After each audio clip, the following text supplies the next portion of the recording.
Hello student, कैसे हैं आप सब। एक बार पुनः शिव कोचिंग क्लासेस पर स्वागत है। और आज का टॉपिक है बेसेमरीकरण। इसके पहले हमने कॉपर के बारे में सामान्य परिचय कराया था। कॉपर का सांद्रण, कॉपर का अपघर्जन, कॉपर का प्रगलन, जिसे विगलन भी कहते हैं, इस चीज को करा दिया था, जो कि आपको क्रम से वीडियो प्लेलिस्ट में मिल जाएंगे। 2021-22 का जाइए प्लेलिस्ट देखिए और अच्छे से तैयार कीजिए। आज के इस प्रगलन के फलस्वरूप जो हम बेसेमरीकरण कराएंगे, इस बेसेमरीकरण में प्यारे बच्चों मुख्य रूप से जो अशुद्धियां अलग होती है वो आयरन जो सल्फाइड होता है, इसका अशुद्धि दूर हो जाता है, और जो क्यूप्रस सल्फाइड होता है इससे कॉपर बन जाता है। ये चीज करेंगे। तो आज इस बेसेमरीकरण में सबसे पहले आपको डायग्राम बनाना है। और हाँ प्यारे बच्चों, आप बहुत सारे कमेंट रहता है आप लोगों का कि सर मोस्ट इंपॉर्टेंट क्वेश्चन कराइए, तो मोस्ट इंपॉर्टेंट क्वेश्चन अभी आपको नहीं मिल पा रहे हैं, तो प्लीज आप टेलीग्राम चैनल को फॉलो करें। टेलीग्राम में जाएं, शिव कोचिंग क्लासेस सर्च करें। प्यारे बच्चों, यदि आप शिव कोचिंग क्लासेस सर्च करेंगे तो डेफिनेट रूप से वहां पर आपको मिल जाएगा शिव कोचिंग क्लासेस। इसके बाद आपको वहां पर जो भी है मोस्ट इंपॉर्टेंट क्वेश्चन वगैरह प्रोवाइड कराता रहूंगा। तो उम्मीद करता हूं कि आप लोग जरूर उसे फॉलो कर लेंगे, ज्वाइन कर लीजिए, ताकि आप लोग जो भी प्यारे बच्चों वहां पर आप कुछ भी है स्टडी मटेरियल प्राप्त करते रहें। तो शुरू करें बेसेमरीकरण। तो अपन करते क्या है प्यारे बच्चों, जैसे कि प्रगलन कराते हैं तो प्रगलन में से हमें मिलता है कच्ची धातु, जिसे मैट कहते हैं। ठीक है, ये जो होता है प्यारे बच्चों क्यूप्रस सल्फाइड, और थोड़ी सी मात्रा इसमें जो है फेरस सल्फाइड या आयरन सल्फाइड की मात्रा रहती है। तो इसमें दो चीजें रहती है, इस पे दो चीजें रखती हैं। एक तो आपका होता है प्यारे बच्चों cuprous sulphide CuS plus iron sulphide FeS की कुछ मात्रा रहती है। ठीक है, तो हम सबसे पहले प्रगलन से प्राप्त जो भी हमारे पास मैट है या कच्ची धातु है, उसमें से थोड़ी सी मात्रा में प्यारे बच्चों सिलिका मिला देते हैं। क्या? Silica, SiO2। ठीक है, रेत के कण मिला देते हैं और इस बेसेमर परिवर्तक में रखते हैं, भर देते हैं। ठीक है, अब ये जो बेसेमर परिवर्तक होता है नाशपाती के आकार की भट्ठी होती है, और इस भट्टी के भीतरी सतह पर चूने, यहाँ पर आंतरिक सतह पर चूने या मैग्नीशियम ऑक्साइड का स्तर लगा देते हैं। ठीक है, क्लियर है? इतना आप लोग लिख सकते हैं, बिल्कुल ज़्यादा सिंपल है मेरे बच्चों, कोई भी कठिन नहीं है बेसेमरीकरण।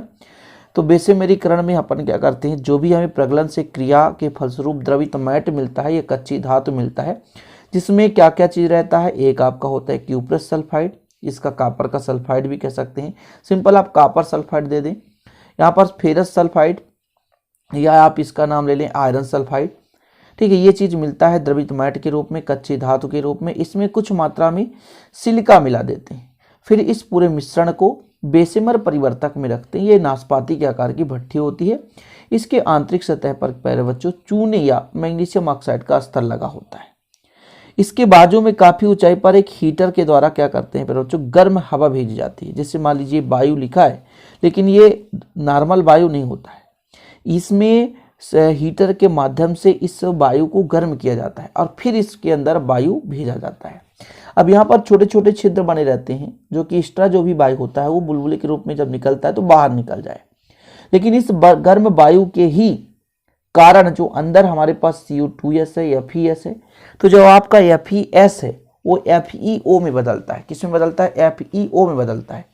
और जो भी FeO है वो सिलिका से क्रिया करके अशुद्धियां के रूप में अलग हो जाता है, धातुमल, उसे हम अलग कर लेते हैं। समझ गए क्या हमने कहा?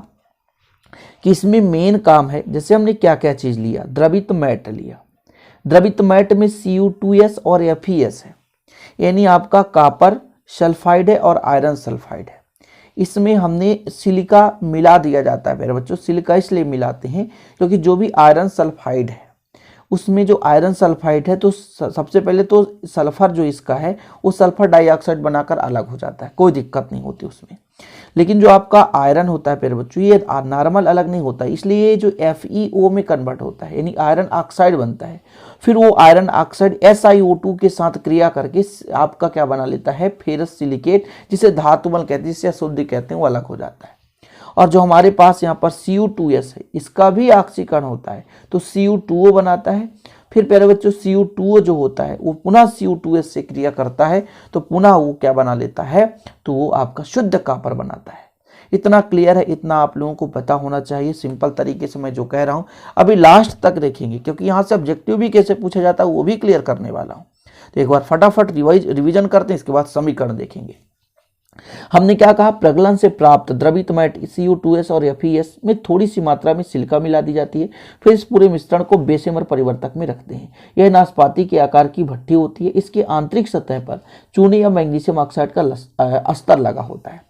इसके बाजू में से क्या है कि गर्म हवा भेजी जाती है। गर्म हवा भेजने के फलस्वरूप जो ऑक्सीकरण यानी FeS जो होता है FeO में बदल जाता है। ऑक्सीकरण होता है, ऑक्सीजन का जुड़ना ऑक्सीकरण कहलाता है।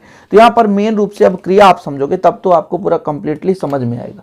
तो पहला स्टेप जो हमने कहा, Fe जो आपका S है, FeS है, वो ऑक्सीजन यानी वायु तो भेजा ही जा रहा है, तो ये बदलता है FeO में। किसमें बदलता है? FeO में। और जो सल्फर है प्यारे बच्चों, सल्फर डाइऑक्साइड बनाता है। बैलेंसिंग कराने के लिए यहाँ पर 2 ऑक्सीजन है, यहाँ 3 ऑक्सीजन है, तो 2 का मल्टीप्लाई करते हैं 4 ऑक्सीजन, तो 2 का मल्टी 4 ऑक्सीजन, 2 आयरन, तो यहाँ 2 हो गया। लेकिन अभी भी बैलेंस सही नहीं है, तो यहाँ का 2 का मल्टीप्लाई, तब यहाँ 3 का मल्टीप्लाई करना पड़ेगा। तो पहले स्टेप में जब भी गर्म वायु भेजा जाता है तो आपका फेरस सल्फाइड है, ठीक है ना। फेरस सल्फाइड यानी आयरन सल्फाइड जो है वो आयरन ऑक्साइड में बदल जाता है। किसमें? Iron oxide. अब ये जो आयरन ऑक्साइड या FeO है वो SiO2 से क्रिया करता है। किससे क्रिया करता है? SiO2 से। किससे क्रिया करता है प्यारे बच्चों? SiO2 से। तो बनाता है FeSiO3 बनाता है। ओके, चीजें क्लियर है। मैंने क्या कहा, जो आपका आयरन सल्फाइड था वो पहले ऑक्सीकृत होता है, आयरन ऑक्साइड में बदलता है। फिर जो आयरन ऑक्साइड है वो सिलिका से क्रिया करके अशुद्धि के रूप में, इसे ही कहते हैं हम धातुमल। क्या कहते हैं प्यारे बच्चों? धातुमल कहते हैं। क्या?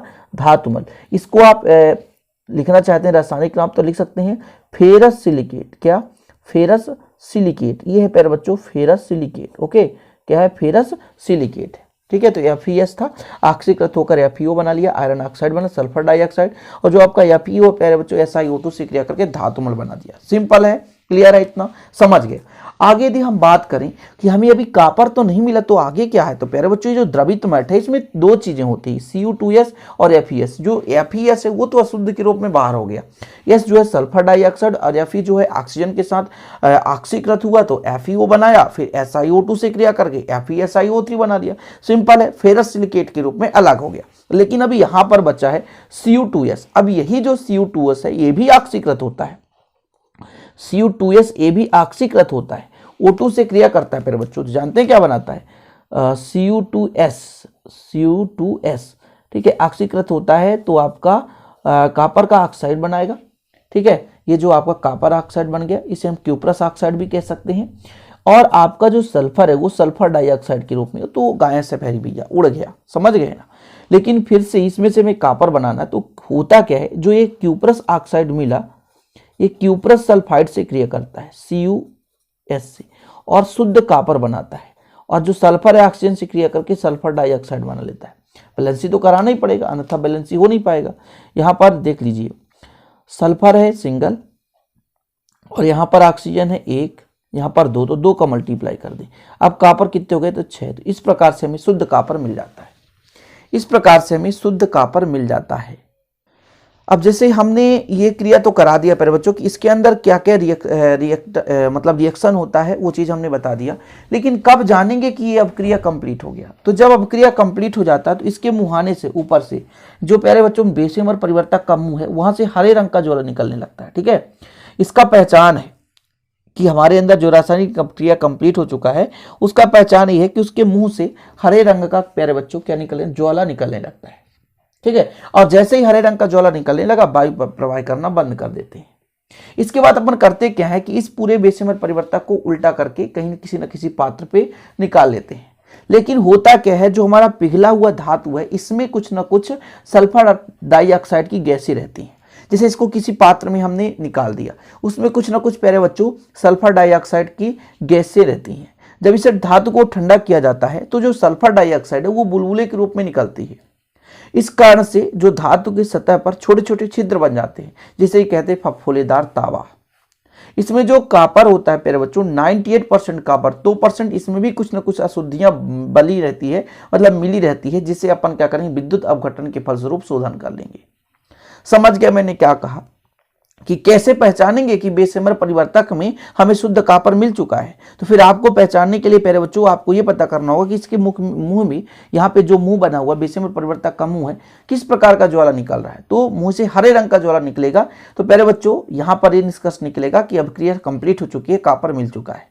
ठीक है, लेकिन फिर भी जब इसको द्रवित यानी पिघली हुई धातु को हम जब किसी पात्र में निकालेंगे तो उसमें कुछ न कुछ सल्फर डाइऑक्साइड की गैस ही रहती हैं, जो कि जब ठंडा करते हैं तो बुलबुले के रूप में बाहर निकल जाती है, और जब बुलबुला होगा तो छोटे छोटे छिद्र बन जाएंगे, जिसे कहते हैं फफोलेदार तांबा। यदि आपसे कोई पूछ दे फफोलेदार तांबा क्या है, तो आप बताओगे बेशेमरीकरण या बेशेमर प्रक्रम से पिघले हुए धातु में कुछ सल्फर डाइऑक्साइड होता है। तो उसे मतलब पिघले हुए धातु को ठंडा करने पर सल्फर डाइऑक्साइड बुलबुले के रूप में बाहर निकल जाती है, इससे फफोलेदार तांबे का निर्माण होता है। ओके, चलिए स्क्रीनशॉट ले लें फटाफट। आपको भी लिखना पड़ेगा, नोट्स बनाना पड़ेगा। यदि नोट्स लेना है तो 968529 पर कॉन्टेक्ट कर सकते हैं। बहुत ही कम कॉस्ट पर आपको नोट्स प्रोवाइड करा जाता है। और मैं आपको कहना चाहता हूं कि कुछ नोट्स फ्री में अवेलेबल है, जो कि टेलीग्राम चैनल पर आपको मिलते रहेंगे। तो Shiv coaching classes Telegram channel जरूर आप लोग ज्वाइन करें, सर्च करें टेलीग्राम में शिव कोचिंग क्लासेस, मिलेगा जरूर आपको, और अच्छे से तैयार कर सकते हैं।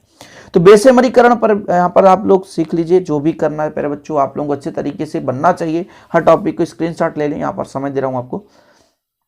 यहाँ पर 2 अभिक्रिया नहीं लिखा है तो यहाँ पर आप लिख लेना, ठीक है। जो मैंने बताया था वो चीज आपको लिखना है।